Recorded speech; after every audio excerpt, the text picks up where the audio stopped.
All right, time for a quick solution walkthrough for our last homework assignment. And basically what we've done here is create a brand new report page for customer details. And I'm not going to walk through the actual building of every single step. I don't think that would be necessary. But what I'll do is show you my completed version and we'll walk through each component piece by piece. And keep in mind that your formatting, your style could look different from this, and that's totally okay, as long as you've got the correct visuals in there and the correct filters and functionality. So number one, we add this matrix here to show total orders and revenue by customer full name.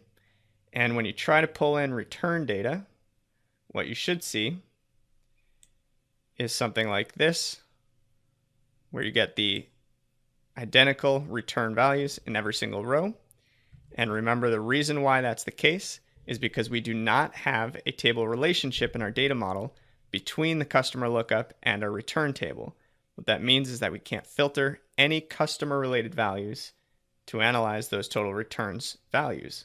So returns are off limits for this page. We're going to be focusing entirely on our sales data, the profit, the revenue, the orders, those types of fields.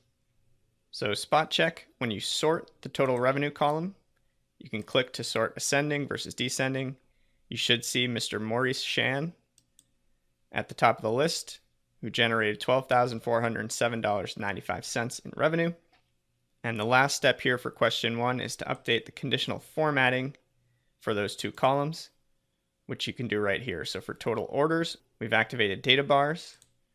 And for total revenue, we've activated the background color scales. And in my case, I've gone from a white to greenish blue shade. Again, your style is completely up to you. Next up, we added some Doughnut charts, and we formatted the titles to match with our product and executive summary pages. The first is breaking down order volume by gender, the second by income level, and the third by occupation. And what we've done here is update the report interactions from the matrix as well as each donut to make sure that these donuts are set to filter and not highlight. So you're going to want to make sure you select each donut individually and make the adjustments. If you only edit one of the donuts, you may still default to highlighting in certain cases. So that looks good. And now if we select Mr. Maurice Shan specifically, we should see these all filter completely down to show gender equals male, income level equals average, and occupation equals professional, because those are specific attributes to this customer.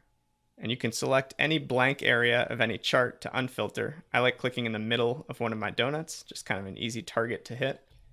And then last note here is just to use those formatting tools to align and distribute. You can hold Control, select all three, align the top, and distribute them horizontally. There you go. And that's question two. Question three asks us to add a line and clustered column visual, which is this icon here, line and clustered column chart. And we're showing total orders on our column values and total revenue on our line values, and using start of month, not the hierarchy version, just the start of month, on the shared x-axis. So when we spot check here and drill down to just the latest month, June 2017, you should see Mr. Marco Lopez drove the most orders that month with 3.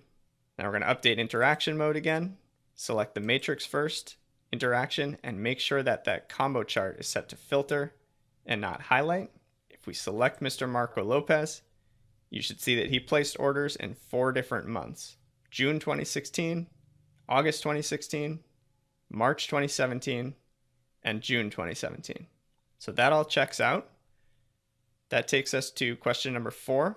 Add a tree map to show total orders by current age.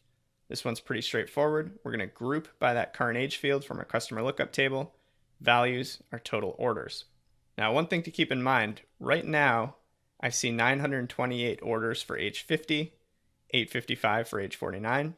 Remember that the DAX measure that defined current age was based on the today function, which is volatile, meaning that the today function returns different values based on the actual current point in time.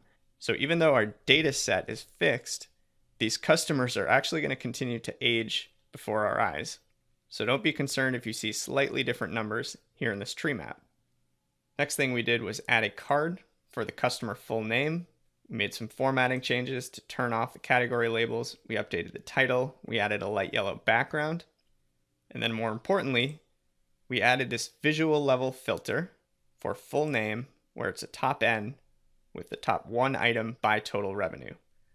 That returns our highest revenue driving customer, which we know is Mr. Maurice Shan here at the top of our list.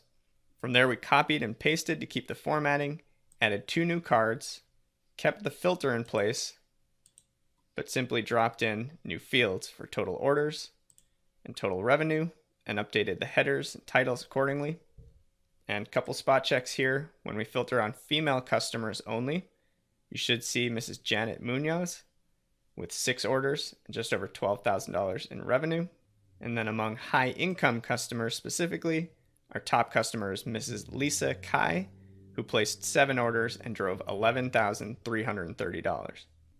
Now, last step here, we added a text box here for executive summary, and then dropped in a button with an arrow next to it.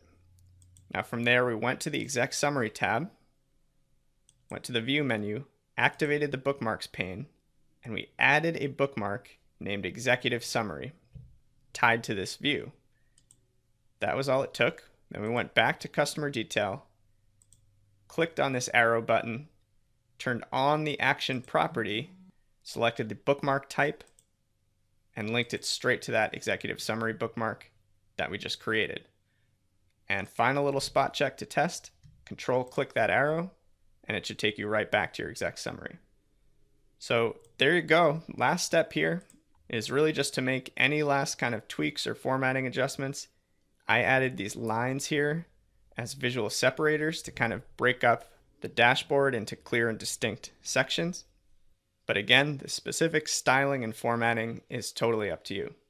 So congratulations, you just wrapped up the final homework assignment in the course. Go ahead and save this workbook with pride as a completed version, and make sure to give yourself a little pat on the back because that was a ton of work and we've built something that's really, really interesting and powerful. So there you have it. That officially wraps up our reporting section of the course.